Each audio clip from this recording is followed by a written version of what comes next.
Om Swastiastu. Perkenalkan, kami dari kelompok UAS Etika Bisnis dan Profesi. Pada kesempatan kali ini kami akan mempresentasikan hasil diskusi dan laporan kami pada mata kuliah Etika Bisnis dan Profesi.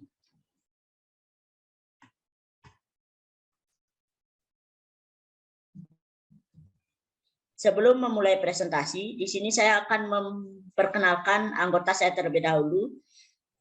Yang pertama itu ada Idowayan Redia Baswara dengan NIM 2015091029. Kemudian Gede Raditya Manohara, yaitu saya sendiri dengan NIM 2015091031. Kemudian Igede Agus Dharma Wijaya dengan NIM 2015091038. Dan Indah Mayasari dengan NIM 2015091051. Adapun beberapa topik atau subtopik yang akan kita bahas pada presentasi ini, yaitu yang pertama, macam-macam kode etik di beberapa lembaga atau organisasi. Yang kedua, perbandingan kode etik dari tiap-tiap lembaga yang telah dicari. Yang ketiga itu contoh studi kasus pelanggaran etika yang dilakukan oleh profesional dalam bidang SITI. Yang keempat, pembahasan mengenai undang-undang atau kaitan antara perundang-undangan dengan kasus pelanggaran etika. Dan yang kelima, mengenai manfaat atau kegunaan Creative Commons. Baik, di sini langsung aja ke nomor 1. Di sini akan dijelaskan oleh rekan saya Indah. Untuk waktu dan tempat dipersilakan. Baik, yang pertama yaitu kode etik dari beberapa organisasi.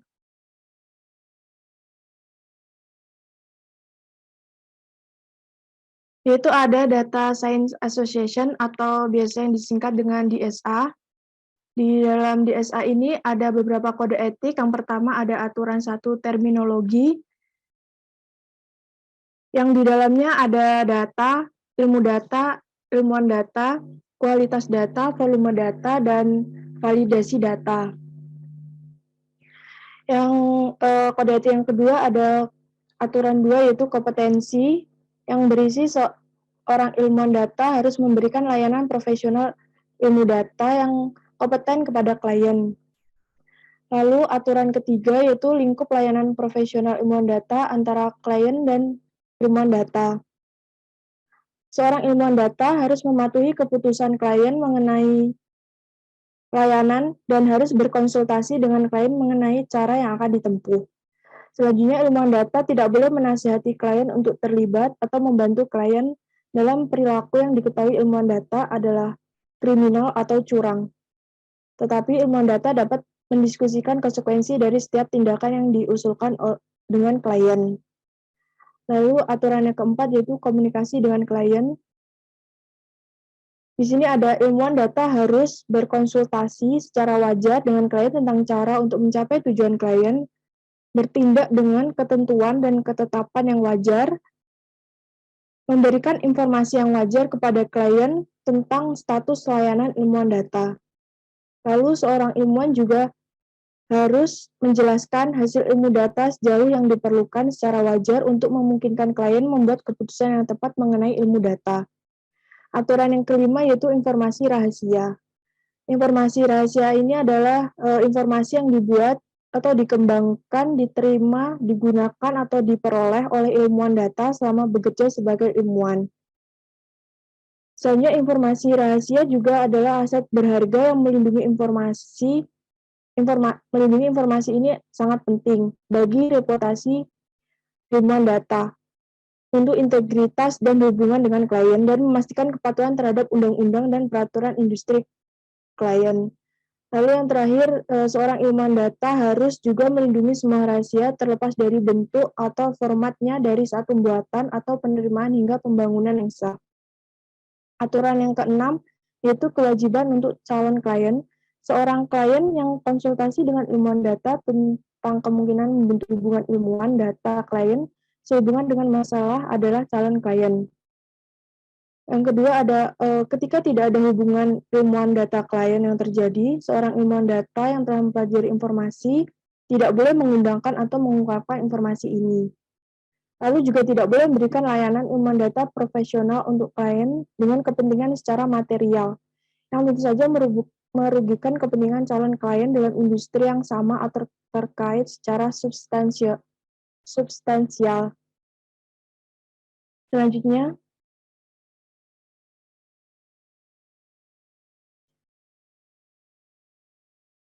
yang kedua ada Association for Computing Machinery atau biasanya disingkat dengan ACM.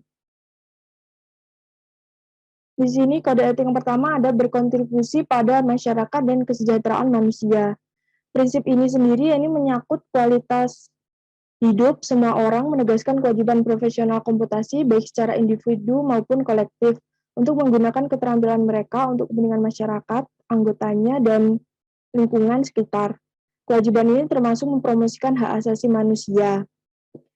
Yang kedua ada hindari bahaya. Bahaya di sini berarti konsekuensinya negatif, terutama jika konsekuensi itu signifikan dan tidak adil. Contohnya yaitu kerugian termasuk cedera fisik atau mental yang tidak dapat dibenarkan, perusakan atau pengungkapan informasi yang tidak dapat dibenarkan juga, dan tindakan yang dimaksud dengan baik termasuk ya yang dapat menyelesaikan tugas yang diberikan dapat menyebabkan kerugian. Ketika bahaya itu tidak disengaja, mereka yang bertanggung jawab untuk membatalkan atau mengurangi bahaya dimulai dengan pertimbangan yang cermat dari dampak potensial. Yang ketiga yaitu jujur dan amanah. Kejujuran merupakan komponen penting dari kepercayaan. Seorang profesional komputasi harus transparan dan memberikan pengungkapan penuh dari semua kemampuan sistem yang bersangkutan dan potensi masalah pada pihak yang tepat.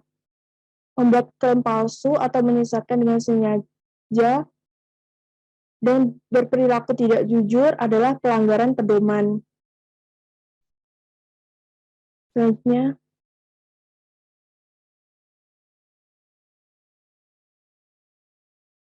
kode etik selanjutnya itu bersikap adil dan tidak melakukan diskriminasi. Profesional komputasi harus mendorong partisipasi yang adil dari semua orang atau kelompok yang kurang terwakili.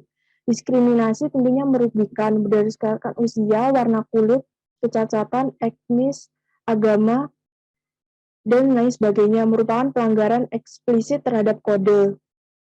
Selanjutnya itu menghormati pekerjaan yang diperlukan untuk menghasilkan ide baru, penemuan, karya kreatif, dan artefak komputasi. Profesional komputasi harus menghargai pencipta ide, penemuan karya, perjanjian lisensi, dan metode lain untuk melindungi karya penulis. Baik kebiasaan maupun hukum mengakui bahwa beberapa pengecualian terhadap kontrol pencipta atas suatu ciptaan diperlukan untuk kepentingan publik. Selanjutnya yang terakhir yaitu menghormati kerahasiaan. Profesional komputer sendiri melindungi kerahasiaan kecuali dalam kasus di mana itu merupakan bukti pelanggaran hukum, peraturan organisasi, atau kode. Next.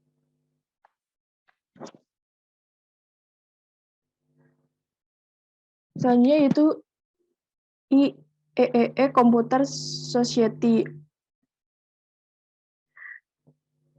IEEE ini memiliki 8 prinsip.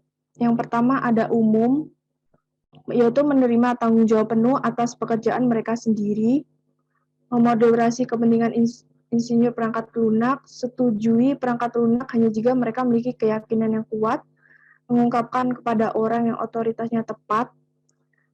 Lalu yang kedua ada klien dan majikan.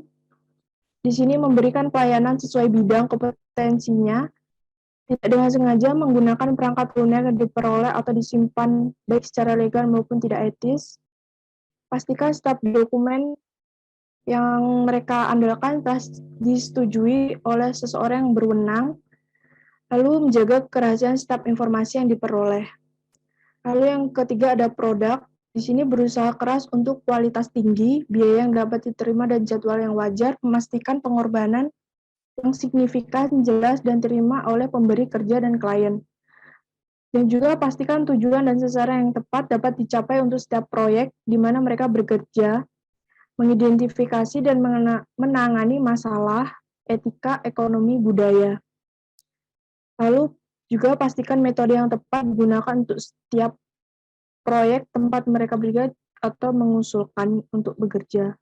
Yang keempat ada penilaian teknis dengan kebutuhan untuk mendukung dan mempertahankan nilai-nilai kemanusiaan, yaitu mempertahankan objektivitas profesional sehubung dengan perangkat lunak apapun atau dokumen yang terkait, tidak terlibat dalam praktik keuangan yang menipu, lalu mengungkapkan kepada semua pihak terkait konflik kepentingan yang tidak dapat dihindari. Lalu yang kelima, ada manajemen. Di sini memastikan manajemen yang baik untuk setiap proyek. Pastikan bahwa insinyur perangkat lunak diberitahu tentang standar sebelum dipegang, dan juga pastikan software mengetahui kebijakan dan prosedur perusahaan untuk melindungi kata sandi, informasi yang bersifat rahasia bagi perusahaan atau rahasia bagi orang lain, dan pastikan perkiraan kuantitatif yang realistis dari biaya, penjadwalan, personel kualitas, dan hasil pada setiap proyek. Lalu yang keenam ada profesi. Profesi ini membantu mengembangkan lingkungan organisasi yang mendukung, mempromosikan pengetahuan publik tentang rekayasa software, memperluas pengetahuan rekayasa perangkat lunak, mendukung anggota suatu profesi perangkat lunak lain, tidak mempromosikan kepentingan mereka dengan mengorbankan profesi, dan patuhi semua undang-undang yang mengatur pekerjaan mereka. Lalu yang ketujuh ada kolega. Di sini membantu rekan kerja dalam pengembangan profesional, menghargai sepenuhnya karya orang lain, tinjau pekerjaan orang lain dengan cara yang objektif, jujur, berikan pendengaran yang adil atas pendapat, membantu tim untuk sepenuhnya praktik standar kerja saat ini dan prosedur untuk melindungi sandi. Lalu yang terakhir ada diri sendiri. Di sini lebih lanjut pengetahuan mereka seperti perkembangan dalam analisis, spesifikasi, desain, pengembangan, pemeliharaan, dan pengujian perangkat lunak. Lalu meningkatkan kemampuan untuk membuat perangkat lunak yang berkualitas, yang aman, handal, dan bermanfaat dengan biaya yang wajar. Kemudian meningkatkan pemahaman tentang perangkat lunak dan dokumen terkait tempat mereka bekerja. Selanjutnya meningkatkan pengetahuan tentang kode, interpretasi, dan penerapan. Tidak memberikan perlakuan tidak adil kepada siapapun, dan mengetahui bahwa pelanggaran pribadi terhadap kode ini tidak sesuai dengan menjadi insinyur perangkat lunak profesional. Selanjutnya, Indonesian Information System Professional Ethics atau IISP Ethics. Di sini ada 4 etika.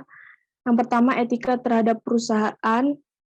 Kita harus melaksanakan tanggung jawab pekerjaan sebaik-baiknya, menjaga rahasia perusahaan, menyampaikan kepada perusahaan atau menolak pekerjaan yang berpotensi konflik dengan kepentingan pribadi, senantiasa meningkatkan pengetahuan dan keterampilan di bidang SI.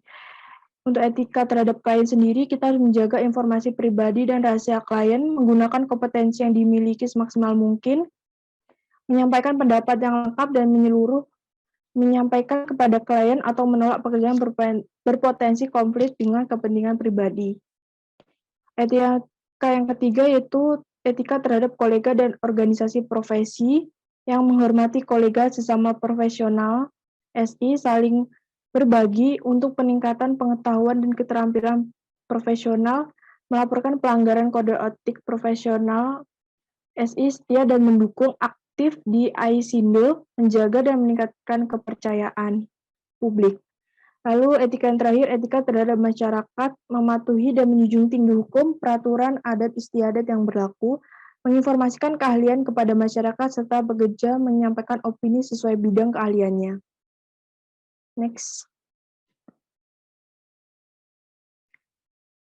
Di sini ada Ikatan Ahli Informatika Indonesia atau disingkat AII. Yang pertama, landasan. Ahli informatika anggota ini berlandaskan dasar Pancasila, landasan cita-citanya pembukaan UUD 1945, landasan kenegaraannya yaitu Negara Kesatuan Republik Indonesia, landasan konstitusi yaitu Negara Kesatuan Republik Indonesia, landasan kerjanya noblesse oblige, pada kehormatan terhadap tanggung jawab. Yang kedua, perilaku umum, berkomitmen berlaku jujur, adil, disiplin, berlaku menjamin rahasia dan menjamin kepercayaan yang diberikan klien, berlaku tidak berucap yang merendahkan martabat pihak lain, berlaku tidak bertindak merendahkan tidak mewakili dua atau beberapa kepentingan yang berbeda, berlaku tidak membantu pelanggaran terhadap kode etik ini. Lalu yang ketiga, perilaku kebangsaan dan kenegarawanan. Berperan dalam membentuk Indonesia dan umat manusia yang lebih baik, membantu Indonesia dan umat manusia yang lebih sejahtera, dan membentuk Indonesia dan umat manusia yang lebih bermartabat. Lalu yang keempat, perilaku komitmen pribadi, berpartisipasi menjunjung standar moral dalam menjalankan keahlian informatika, berpartisipasi menjunjung reputasi setinggi mungkin dalam menjalankan keahlian informatika, menjunjung tinggi persatuan dan kesatuan bangsa, berpartisipasi meningkatkan kemampuan TI, berpartisipasi meningkatkan pengetahuan peraturan dan UU yang berlaku, dan berpartisipasi meningkatkan pemahaman dan praktek kode etik ini. Lalu perilaku pada masyarakat, kita harus berupaya berkontribusi pada masyarakat dan pada umat manusia, harus adil dan tidak melakukan diskriminasi, menghormati hak-hak atas karya intelektual, dan menghormati privasi pihak lain dan menjunjung kerahasiaan. Lalu perilaku pada sejawat, itu kita harus mengajak sejawat menjunjung tinggi kode etik dan menghargainya, berlaku mengkaji karya sejawat secara objektif, berlaku membantu sejawat mengembangkan profesionalitas, berlaku membantu untuk dapat meningkatkan keahlian informatika dan melancarkan pekerjaan yang dilakukan sejawat, tidak merusak reputasi sejawat dan nama sejawat, tidak mendesak klien atau atasan untuk menggantikan kedudukan, dan berlaku bersama menjunjung tinggi kode etik ahli informatika IAAI ini. Lalu yang terakhir ada perilaku pada pekerjaan, yaitu kita harus mengupayakan kualitas tertinggi dalam proses dan produk kerja, mengupayakan meningkatkan kompetensi profesional, mengupayakan mematuhi peraturan undang-undang, mengupayakan menerima review profesional yang memadai, mengupayakan mengupayakan menghargai perjanjian, kesepakatan, dan tanggung jawab yang diberikan, dan mengupayakan meningkatkan pemahaman publik terhadap komputasi dan konsekuensinya. Next. Lalu yang terakhir ada Information System Audit and Control Association atau disingkat dengan ISACA. Yang pertama di sini mendukung implementasi dan mendorong patuh terhadap standar yang sesuai untuk tata kelola dan manajemen sistem TI perusahaan yang efektif. Yang kedua yaitu menjalankan tugas dengan objektif, uji tuntas, dan perawatan profesional yang sesuai dengan standar profesional. Yang ketiga yaitu melayani kepentingan para pemangku kepentingan secara sah, dengan tetap mempertahankan standar perilaku dan karakter yang tinggi. Yang keempat, menjaga privasi dan kerahasiaan informasi yang diperoleh. Lalu yang kelima, mempertahankan kompetensi di bidangnya masing-masing, dan setuju untuk melakukan hanya pada kegiatan yang secara wajar. Lalu yang terakhir, menginformasikan kepada pihak-pihak yang tepat tentang hasil pekerjaan yang dilakukan, termasuk pengungkapan semua fakta. Sekian dari saya kembalikan ke moderator.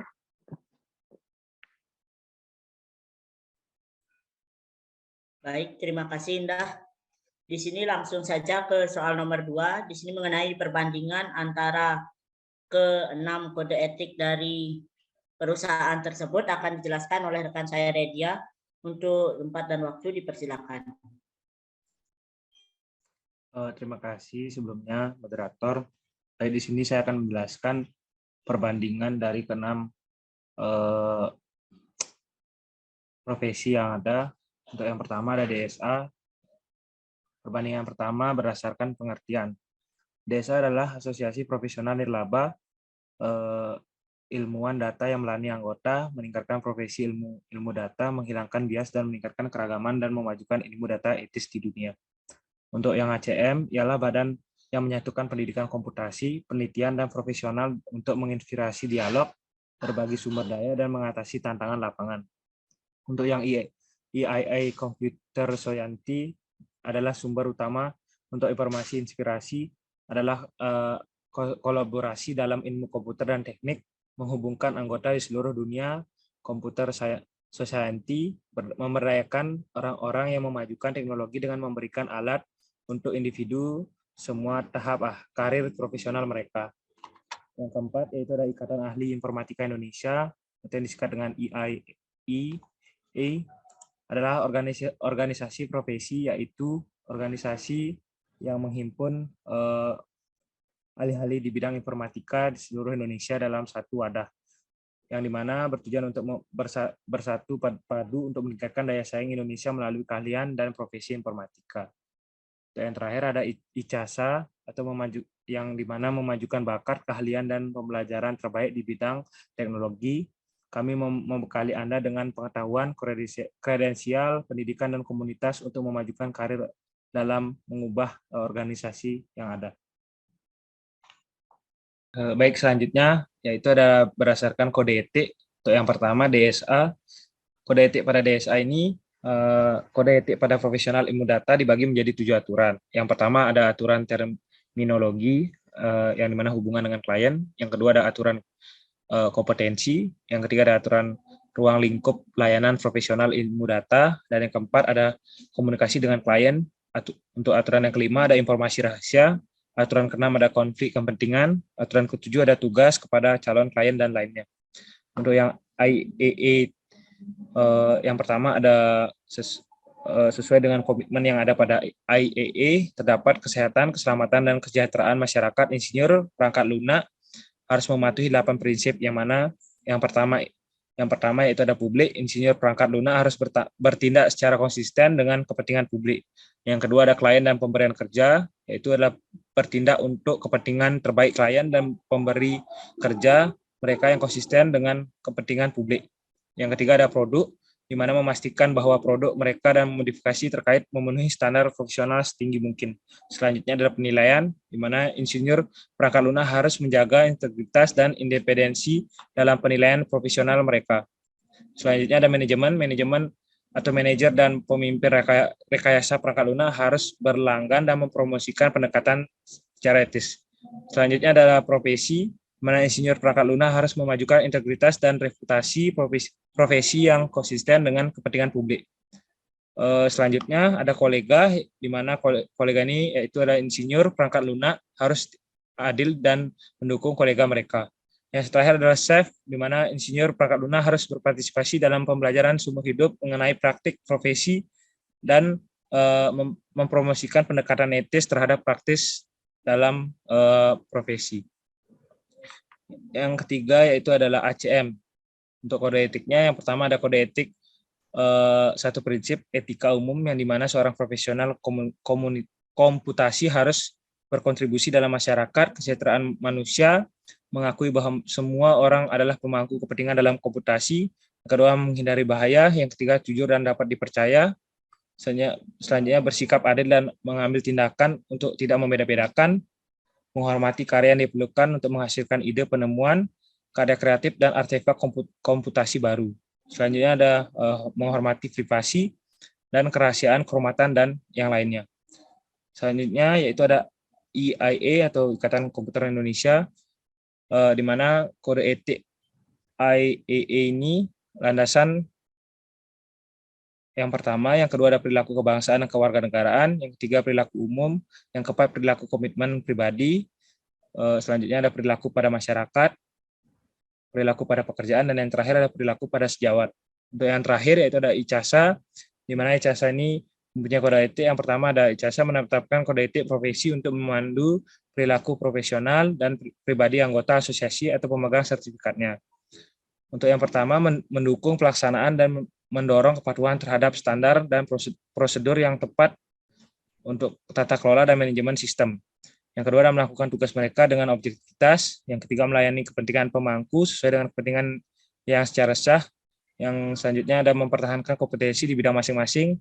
Dan selanjutnya ada memberitahu bahwa pihak yang tepat tentang hasil kerja yang dilakukan.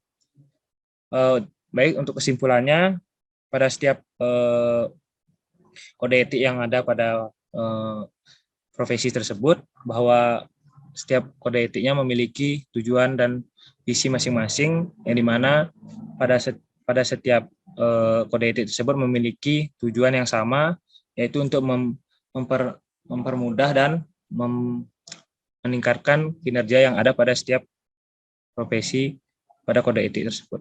Sekian dari saya kembalikan ke moderator. Baik, terima kasih Redi atas penjelasannya.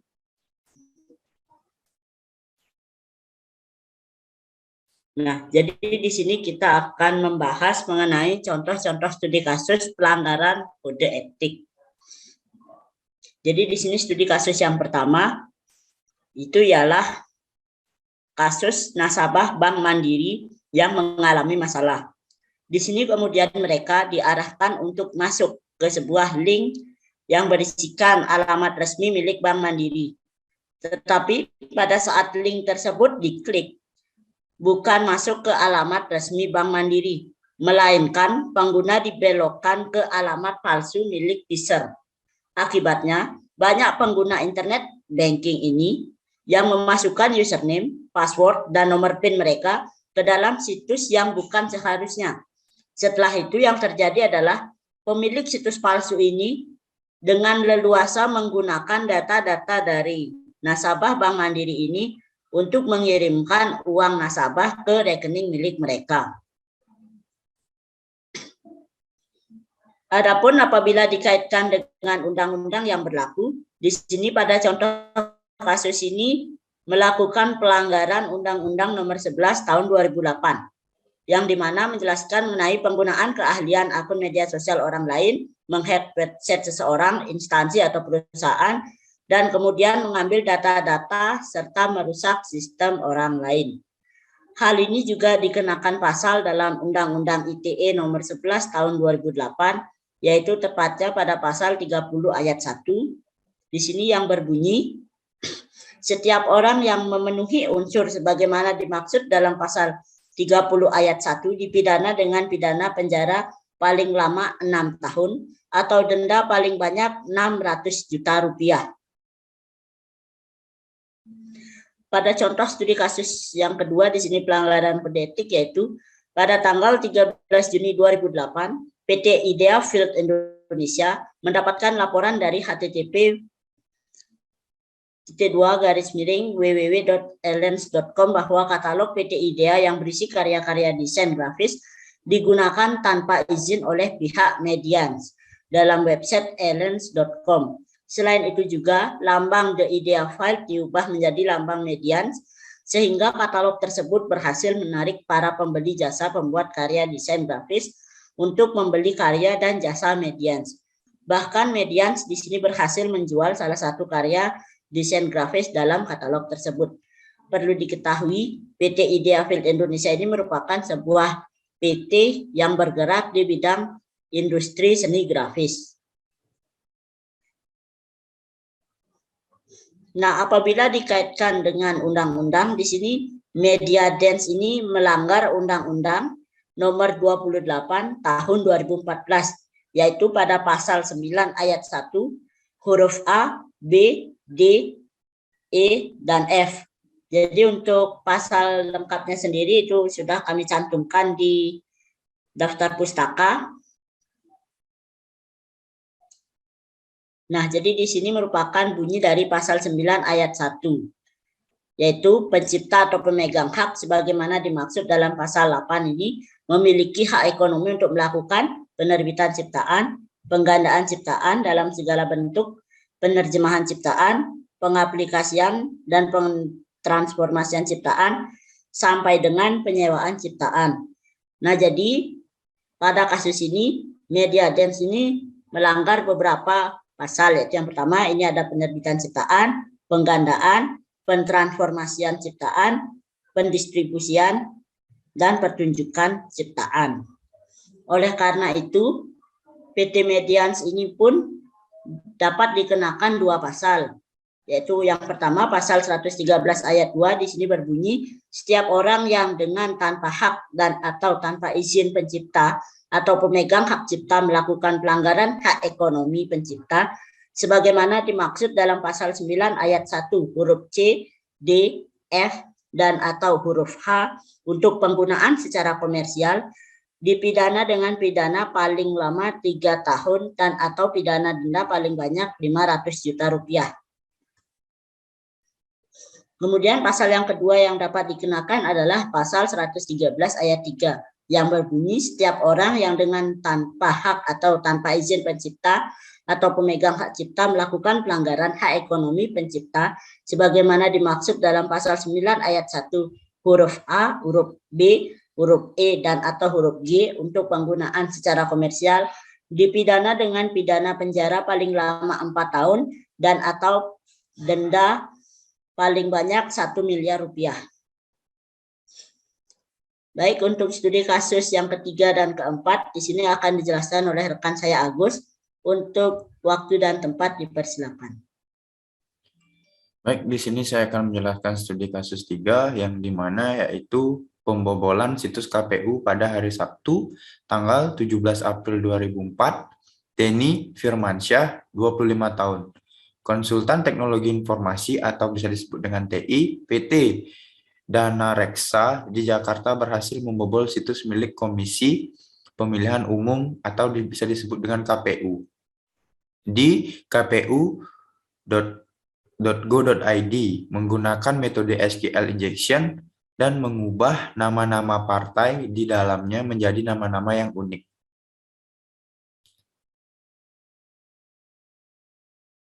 Kaitan studi kasus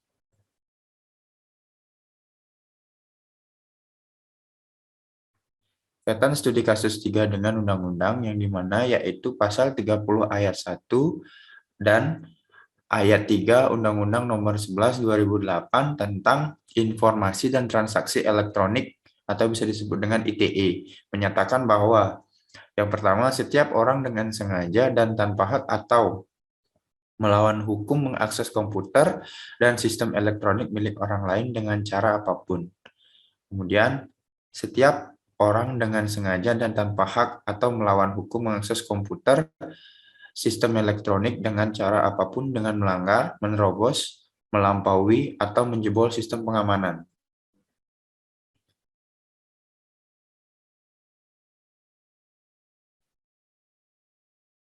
Yang kemudian yaitu saya akan menjelaskan studi kasus 4 yang dimana kasus website palsu Bank BCA pada tahun 2020 di mana cara kerja web shopping dengan merekam aktivitas kita saat mengisi username dan password.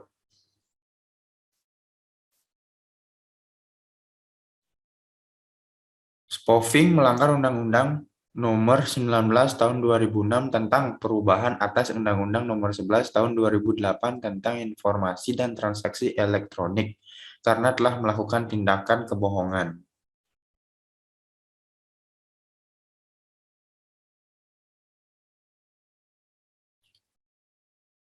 Kejahatan ini termasuk dalam Undang-Undang ITE pada pasal 45 ayat 2 yang menyebutkan bahwa setiap orang yang dengan sengaja dan tanpa hak mendistribusikan atau mentransmisikan, membuat, dapat diakses informasi elektronik dan dokumen elektronik yang memiliki muatan perjudian sebagaimana dimaksud dalam pasal 27 ayat 2, dipidana dengan pidana penjara paling lama 6 tahun dan denda paling banyak 1 miliar rupiah.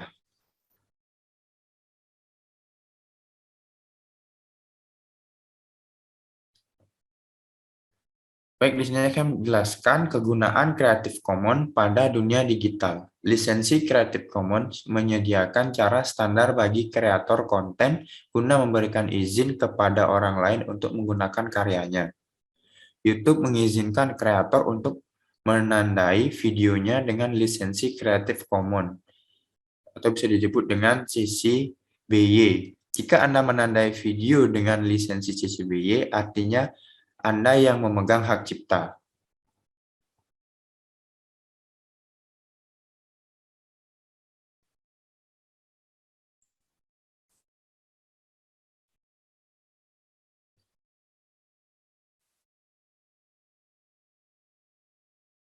Baik, terima kasih Agus atas penjelasannya.